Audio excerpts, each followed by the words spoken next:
तर महापरिनिर्वाण दिनानिमित्तानं डॉक्टर बाबासाहेब आंबेडकर यांना पंतप्रधान नरेंद्र मोदींनी देखील अभिवादन केलेलं आहे। काय ट्विट केलंय पाहूया आपण।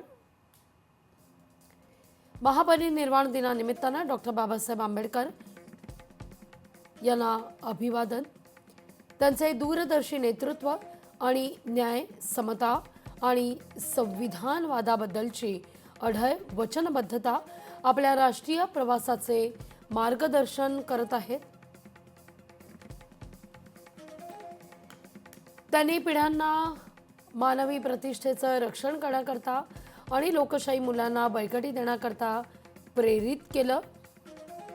विकसित भारताच्या उभारणीकरता आपण काम करत असताना त्यांचा आदर्श आपला मार्ग उजळवत राहो, असं पंतप्रधान ट्विट करतायत।